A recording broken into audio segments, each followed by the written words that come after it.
Welcome to Trench Diaries. This is Iron Coffins part 27. My father had a week-old beard. The Gestapo hadn't even allowed him to shave.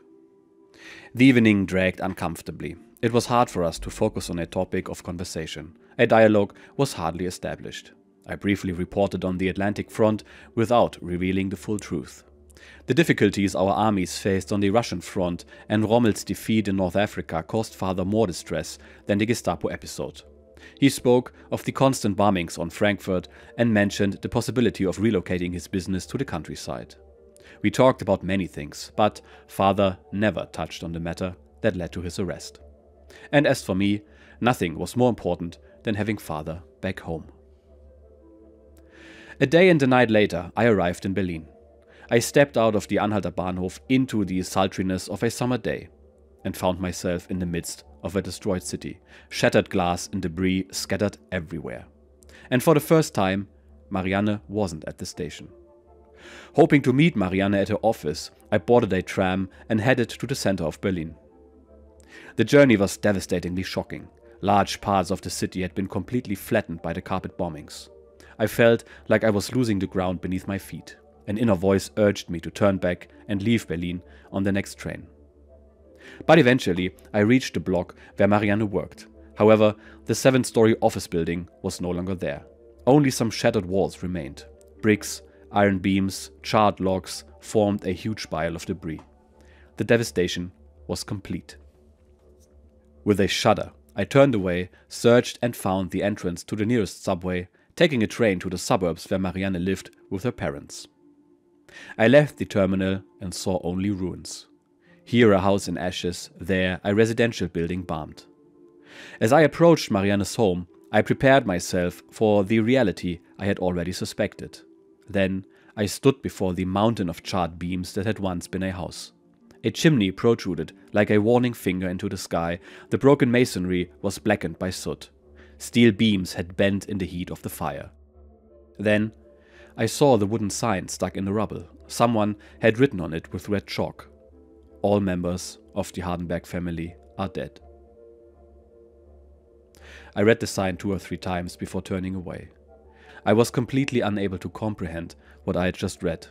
Something sharp burned in my throat and I swallowed repeatedly. At that moment, everything in me was dead, burned out like the houses around me. I was without any emotion. The next express train brought me back to Frankfurt. I spent 4 restless days at my parents' house. One night I sat in the cellar, listening to the wail of sirens and the barking of flak, feeling the shock of exploding bombs and seeing the petrified faces of people who endured the air raid as a routine event. When the attack was over, the night was filled with the smell of cordite, the moans of the wounded and the shrill ringing of the fire trucks. That's where the war had brought us. It hit me bitterly. That Marianne had become a victim of the air raids, that my parents had to get used to spending their existence in a cellar, plagued by constant fear of losing their lives at any moment. After that night, there was nothing more that could keep me at home. I had to return to my boat, be it simply for the sake of those left behind in the homeland. After a tiring night journey in a darkened train, I arrived in Paris. The city breathed peace, and the June sun gilded trees and roofs. The heat made my uniform doubly heavy and uncomfortable. The advantages of civilian clothing were hard to deny. I imagined how much I would enjoy pretending to be part of the well-dressed Parisian crowd that paid the war not the slightest thought.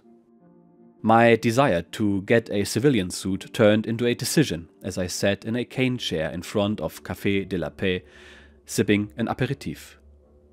I noticed that the most elegant Parisian women paid absolutely no attention to men in uniform. I became aware of how far I was from their charm, beauty and glamorous life, and how deep the gap was between the inhabitants of this magnificent city and us men from the front. On a late June evening, I was back in Brest. I found Riedel and my comrades in a cheerful gathering at the Fleet's bar. I joined the merry group, and soon the walls echoed with our exuberance and the rough sea shanties. That's what we all needed to forget that our names would be called shortly, that we all had only a limited time for singing and drinking. That's what I needed to forget Marianne's death and father's troubles with the Gestapo. But I also needed duty and work to forget. I quickly fell back into the familiar routine, made my daily rounds to the shipyard, and took the crew back under my care. Only one man gave me trouble, an overly tall sailor who regularly swung over the wall at night to find the pleasures that the base did not offer. He had the misfortune, however, to be repeatedly involved in brawls, naturally, over girls he wanted to conquer without paying a fee. I deemed it appropriate to send him to solitary confinement for 8 days. On the other hand, he was an excellent sailor and reliable once our boat left the harbor. During my absence, the flotilla personnel had been remarkably enriched. Apparently, the importance of our flotilla for naval history had been discovered, and thus arose the necessity for a photographer to capture the interesting events for posterity. The photographer was an attractive young woman. When we met casually at the bar, I initiated the conversation. "Say, you have a very familiar South German dialect," I said. "Well, you don't exactly speak Berliner either, do you?" she retorted with a smirk. "One can't hide one's origin. I grew up on Lake Constance in Überlingen, to be precise." "What a coincidence," she exclaimed. "I lived on the other side of the lake, in Constance itself. My name is Vera." We toasted each other. Then I invited Vera to dinner in the city. She accepted without hesitation. After finishing my day's work, I took a swim in the swimming pool, another new attraction at the base, prepared for my rendezvous with Vera, and finally knocked on the door of the small bungalow assigned to her as accommodation. Together, we left the base and strolled through the streets of Brest. In a restaurant familiar to me for years, we ordered snails baked in butter, crabs in tartar sauce, lobster, and a bottle of Beaujolais. Later, we retreated to a small cafe and danced to the music of a pianist who played all the French songs we wanted to hear. Before midnight, we returned to the base. It was a rare experience for me to be admitted to the base with a woman in my company. From then on, I met Vera regularly after my work. The following Saturday, it occurred to me that I wanted to have a civilian suit tailored. I invited Vera to accompany me in the search for fabric and a tailor. Despite the long war, a tailor offered me an astonishing selection of fabrics, naturally, without the obligatory clothing points. I chose a pepita pattern, had the tailor take measurements, agreed on a price and delivery date. The fact that I might never have the opportunity to wear the suit did not trouble me. With this purchase, I forced myself to be and remain an optimist. During those days in the harbor, we indeed had every reason to be pessimistic. Each time a friend did not return from a patrol, or the truth about our losses in May was confirmed, each time a boat crawled into the harbor severely damaged, and as reports circulated in the flotilla messes about the increasing toll on the boats, the anticipation of impending disaster surrounded us like a wall. The worst part was that our men were unable to sell their lives dearly. The reward for our efforts in April was only 1/3 of the shipping space we had sunk in March. In May, only 50 Allied ships, totaling a meager 265,000 tons, had been sent to the bottom of the Atlantic. By mid-June, the submarine war had practically come to a standstill. Within 2 weeks, 16 more boats had been lost. In response, Admiral Dönitz temporarily halted our attacks on the North Atlantic convoys. The surviving boats were redirected to other targets, but not withdrawn from the front. On the contrary, to offset our losses, everything necessary was done to make the boats front ready on the shipyards, on the Heligans, and in the dry docks as quickly as possible. The intention was to provide every available boat for frontline duty to prove to the Allies that our backbone was not broken. Dönitz assured us during a speech in Lorient that the setback in the Battle of the Atlantic was only temporary, and the situation would soon change again once our countermeasures were frontline ready. Meanwhile, we had to continue sailing to sea to tie down the Allied fleet units in the Atlantic and keep their bombers away from the cities of our homeland. At the end of June, I took over U-230 from the dry dock and moved it to the pier where the front equipment was to be installed. With that, all our adventures in the harbor came to a sudden end. Reality was our boat, the war, and the inevitable clash with the enemy. In the afternoon of June the 29th, shortly after the captain returned from a briefing with the commander of the U-boats west, he asked me to come to his room and added, "Bring Friedrich and Riedel with you. I have some very interesting news." 20 minutes later, we met Siegmann in his small apartment. He began without preamble. "Take a seat, gentlemen. What I have to tell you will take a while, and what you hear will not leave this room. The command has designated us for a special mission. The main objective of our next patrol is a mining operation, and our target is the east coast of the United States of America.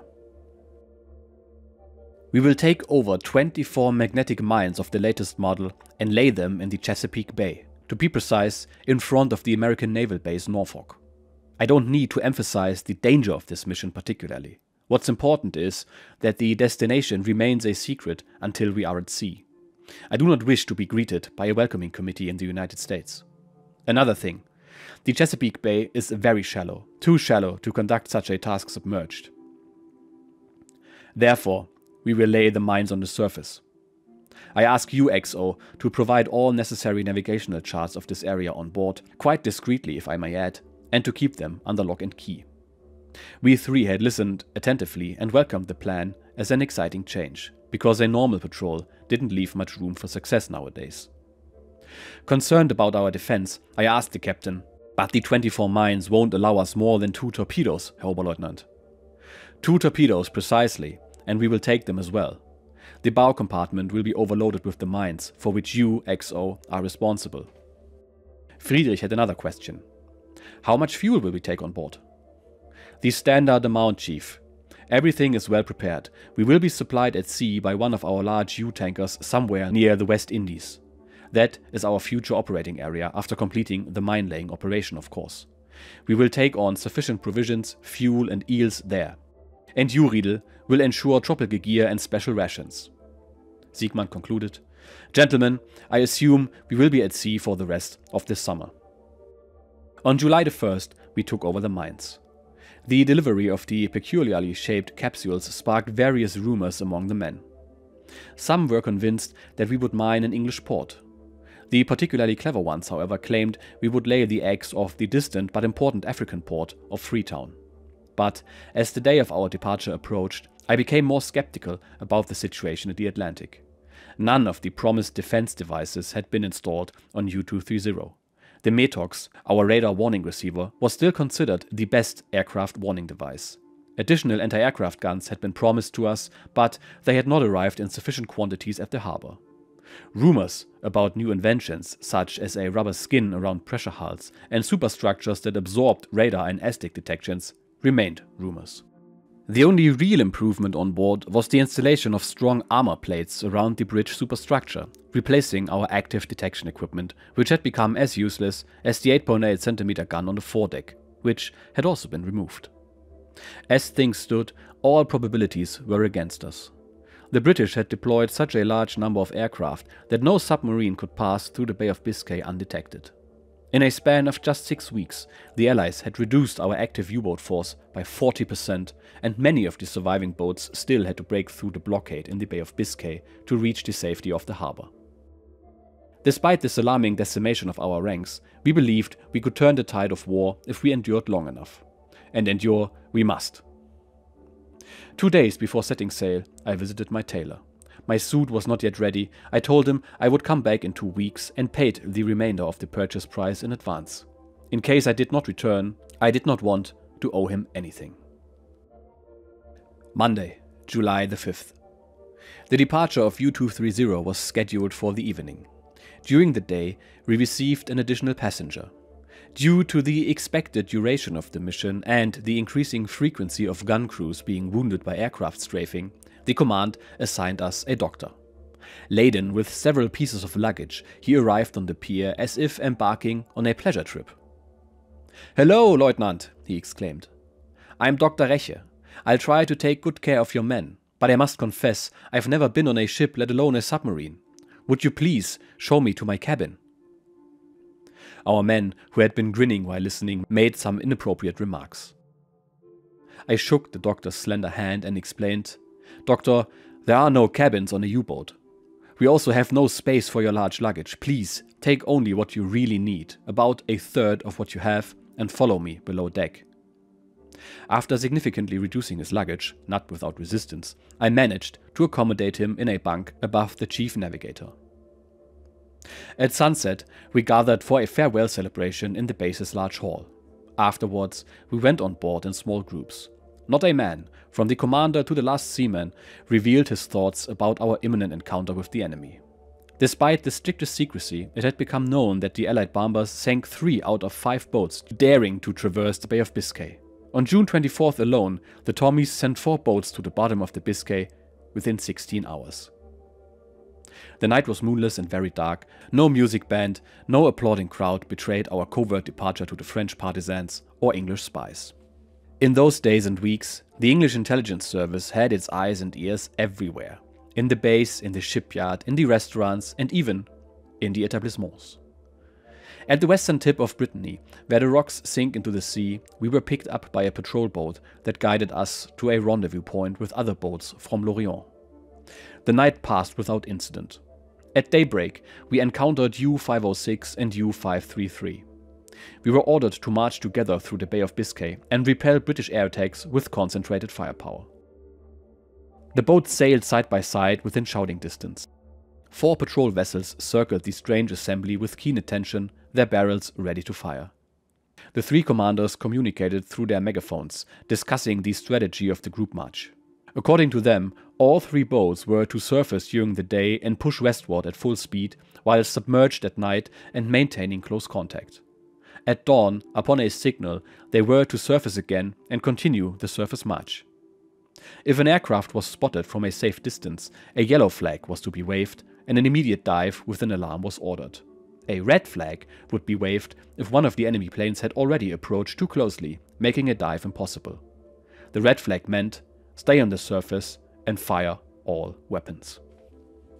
This plan, devised by our staff officers at the drawing board, was fundamentally flawed and impractical under wartime conditions. However, as we had nothing better, the 3 commanders tried their luck. 8:10 a.m. The 3 boats turned their bows westward and began their attempt to break through the Allied defense line. The escort vessels steamed eastward, back to the safe harbor. The clouds drifted high and mist hung low. The sea was sluggish and grey. Our METOCs remained silent. 3 tense hours passed, no detections, no contact with the enemy. 11:35 a.m. Suddenly, the yellow flag was waved on the bridge of U-533. In seconds, we identified an aircraft 10,000 meters to starboard. All 3 boats immediately dived. 30 minutes later, we heard the sonar signal from U-506, the signal to surface. Like trained seals, the 3 boats simultaneously broke through the surface, immediately went at full speed, and hammered westward, leaving 3 long white streaks behind. 1:10 p.m. A Liberator shot out from the cloud cover, distance 3,000 meters. No detection, too late to dive.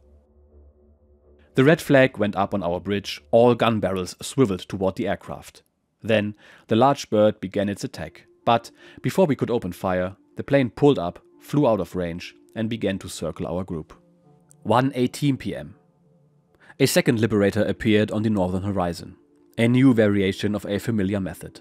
Both aircraft circled us at a respectful distance. I ordered more ammunition to be brought to the bridge and additional magazines to be stacked in the tower. Diving was now completely ruled out. Caught in a pincer movement by the planes, we shot short bursts into the air to cool their attack eagerness. And our diesel engines roared, propelling our boats deeper into the vastness of the Atlantic. From above came the deep hum of the airplane engines. 1:25 p.m. A Sunderland emerged from the cloud cover and joined the circle of the other 2 aircraft. The sudden appearance of a third plane diminished our chances of escaping the trap even more. 1:32 p.m. With the arrival of a third Liberator, our chances sank to 0. Our mission, only a few hours old, seemed to have come to a premature end. We awaited the attack with a tiny remnant of the confidence with which we had set out. 1:40 p.m. A Liberator dove down for the attack. Our cannons fired a hail of high-explosive shells at the pilot, who flew crazily into our concentrated fire. Then, a second Liberator attacked from the opposite side, forcing us to distribute our firepower. All 3 boats attempted to evade the approaches with wild zigzag movements. One plane suddenly roared, spewing fire, heading straight for us, dropped its bombs, flew over our bridge just a few meters above our heads, scorching heat hit our faces. 4 massive impacts on our flank, 4 huge geysers. Enormous masses of water broke over us. A man at the lower gun fell to his knees. Another took his place. And again, 4 white plumes surrounded the tower of U-506. Then the second plane cut through our firing line. A few seconds of calm. We hoisted new ammunition onto the bridge, when suddenly U-506 began to dive. The 4 vultures recognized the opportunity and swooped down for the attack. But then the tower of U-506 rose again from the water, men jumped to the guns, the boat sharply turned to port, eluding the bombs of the Sunderland. Then the explosions rang out amid the barking of our flag, the stuttering of the deck guns, the howl of the diesels, and the thunder of the airplane engines. The sea steamed from the smoke of the exhaust fumes, frothed from the bursting of the bombs. Stray shots, bouncing off our armor, whistled through the air. Then came the decisive moment. With thundering diesels, all 3 boats simultaneously submerged, disappearing into the turbulent sea in a matter of seconds. We had not yet reached the safety of depth when the barrage of detonating bombs proved that the English had not given up. That was the end of our attempt to march through the Bay of Biscay in a group. We soon lost contact with the other 2 boats. Neither of them ever returned to port. U-506 sank 6 days after this skirmish, and U-533 12 weeks later. Both fell victim to Allied aerial attacks. Dr. Reche, plagued by fear and seasickness, treated our only wounded. Fortunately, the bullet had cleanly passed through his thigh. Reche bandaged the man with great difficulty, beads of sweat on his pale forehead. When he finished, he crawled into his bunk, in need of assistance himself. For days and nights, the hunters in the air continued to bombard us with their heavy suitcases. We were chased, pursued, and nearly driven to madness. Hour by hour, we plunged into the depths, the detonations reaching for us with deadly accuracy. Yet, somehow, we managed to escape destruction. It wasn't until U-230 finally reached the rolling prairie of the mid-Atlantic, where we felt relatively safe, that we surfaced. We all were astonished to have escaped once again. Other boats, though, had been less fortunate. U-514 and U-232 were torn apart on July 8. U-435 was sunk a day later. On July 12, the enemy scored 2 direct hits on U-506 and U-409. 1 day after that, the British sank U-607. Having escaped the cauldron of the Bay of Biscay, we surfaced only 2 or 3 times a day before sudden attacks and enjoyed long hours of surface navigation. The boat was cleaned of mold and decay, the bilges were scrubbed, waste thrown overboard, a routine job wisely avoided in the Bay of Biscay itself. We prepared our mines for deployment and maintained our eels to have them ready for emergency use. The bridge watchers enjoyed the sunny days, and the blazing sun bronzed their skin deeply. The crew began to show appetite again. Some men from the engine room took turns in the tower or on the cigarette deck to smoke pipe or cigarettes. The only one who never saw the sun and never rose from his leather mattress was our dear doctor. Shaken by seasickness, he slowly dissolved in his bunk. Yellow and thin, he lay quietly on his narrow mattress, ate nothing, asked for nothing, spoke nothing. Only when our boat, during our daily death check, came to rest at 60 meters, did he crawl out of his bunk to remind us that he was still on board. A good place to commence the after-action report. A lot is happening in this episode. Most of all, Marianne is dead. She and her family fell victim to the Allied strategic bombing, and Herbert is devastated, of course. But there's no time for mourning, as he has to get back to sea almost immediately. There's a lot to do, and a lot to distract his mind, among them being Werner, who he charms instantly. We also learn about the new mission. U-230 is supposed to mine the port of Norfolk on the east coast of the United States of America. This is practically exceeding the range of the Type 7 boat and extremely dangerous, as they have to travel 7,300 nautical miles in total. They are using the so-called TMB magnetic mine, a rather huge mine that had a warhead of around 1,300 pounds, which is twice the explosive charge of a G7 torpedo. This mine is placed on the bottom of shallow seaways of up to 25 meters or 80 feet of depth and will detonate when a steel-hulled ship crosses over it. But until that time, there's a long way to go. Which brings us to the doctor. I don't think the good man knew what was coming for him when he boarded the boat. We all remember when in Das Boot, Lieutenant Werner experiences the life on a submarine for the first time. He gets used to the sea relatively quickly, but apparently the doctor is really struggling. We'll see how he does for the duration of the patrol. Concerning the other 2 boats that went out with our boys, U-533 was supposed to join the monsoon boats and operate in the Indian Ocean, but it was sunk in the Gulf of Oman on October 16, 1943, with only 1 survivor. Its wreck was discovered in 2009 at a depth of 350 feet. There is an artist's rendition of the wreck site, which I will put on screen for you. U-506 was also sunk shortly after, with only 6 survivors.